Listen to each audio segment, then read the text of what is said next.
நீங்கள் பிகினிங்கில் கிளாஸ் கற்றுக்கிட்டு ஒரு ப்ளவுஸ் நறுக்குறீங்க அப்படின்னா இந்த மாதிரி மெத்தடில் தானே நறுக்குவீங்க. ஸோ இப்போ நான் அந்த மெத்தட்லேயே உங்களுக்கு நறுக்கி காட்டிகிட்டு இருக்கேன் பாருங்கள் இந்த வீடியோ ஃபுல்லாக. இது மட்டும் இல்லாமல் இப்போ உங்களுக்கு ஒரு ப்ளவுஸ் கட்டிங்னா இப்படி தான் பண்ணணும் அப்படின்னு ஒரு ப்ராசஸ் இருக்குது.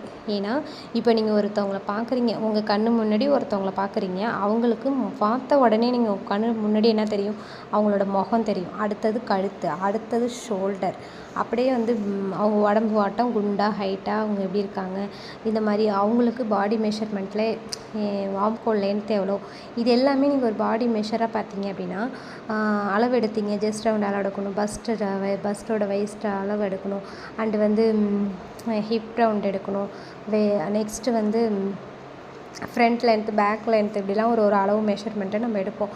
நெக்கு எவ்வளோ டெப்த் வேணும், ஷோல்டரோட வித்து எவ்வளோ, அண்டு ஸ்லீவோட ரவுண்டு எவ்வளோ, ஸ்லீவ் லென்த் எவ்வளோ, கேப் ரவுண்டு எவ்வளோ, ஆர்ம் ஹோல் ரவுண்டு எவ்வளோ, இப்படின்னு சொல்லிட்டு ஒரு ப்ளவுஸ்க்கு நீங்கள் அளவு எடுக்கணும்னா நிறைய மெஷர்மெண்ட்ஸ் இருக்குது.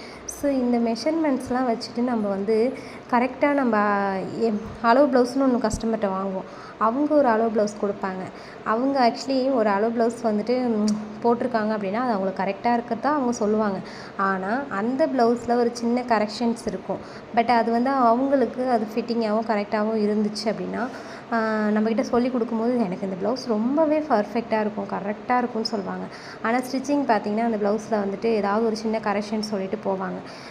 நெக்ஸ்ட்டு இப்போ அந்த ப்ளவுஸை நம்ம வாங்கி தைக்கும் போது என்ன ஆகும்னா கஸ்டமர்ஸ் என்ன பண்ணுவாங்க, நம்ம ஸ்டிச் பண்ணி முடிச்சுடுவோம்.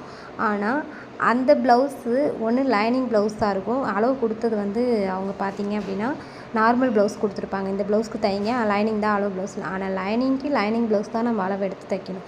அதேமாரி சாதா ப்ளவுஸ்க்கு சாதா ப்ளவுஸ் தான் நம்ம தைக்கணும். இப்படி சின்ன நெக் டிசைனே மாறினா கூட நெக் டிசைன்ஸில் என்ன பண்ணுவாங்க அப்படின்னா ஒரு வேளை கழுத்து இறக்கமாக இருந்தாலோ, ஷோல்டர் ஃபால்ட் இருந்தாலோ, அந்த நெக் டிசைன்ஸில் வர கரெக்ஷன்ஸுமே சாதா ப்ளவுஸ்லேயும் வரும். இதெல்லாம் கஸ்டமர்ஸ் அண்டர்ஸ்டாண்ட் பண்ணிக்க மாட்டாங்க. அவங்க என்ன சொல்லுவாங்கன்னா நம்ம ஸ்டிச் பண்ணது தான் சரியில்லை அப்படின்றாங்க. ஸோ இதற்கெல்லாம் காரணம் மெயினாக பார்த்திங்க அப்படின்னா நம்ம பிகினிங்கில் கிளாஸ் கற்றுக்கிற மெத்தடே ஃபாலோ பண்ணி கடைசி வரைக்கும் தைச்சி கொடுக்கறதுனால தான் இந்த கரெக்ஷன்ஸ் வருது. ஸோ ஒரு கஸ்டமரை பார்த்த உடனே ஒரு டைலராக இருக்கிறவங்க மெயினாக டைலர் அப்படின்னு ஒரு பேர் எடுக்கணும் அப்படின்னா அவங்க ஒரு கஸ்டமரை பார்த்த உடனே அவங்க பாடியோட சைஸோட அளவு அப்படியே கண்ணில் பார்த்து நீங்கள் அளவே கொடுக்க நம்ம நானே தைக்கிறேம்மா அப்படின்னு சொல்கிறவங்க தான் ஒரு டைலர். ஸோ எல்லாருமே டைலர் பிஸ்னஸ் பண்ணுறாங்க. வீட்டுக்கு வீடு, தெரு மூலைக்கு மூலை டைலருங்க இருந்தாலும் எல்லாராலும் டைலராக ஆகிட முடியாது, எல்லாருமே டைலர்னு பேர் வாங்கிடவும் முடியாது.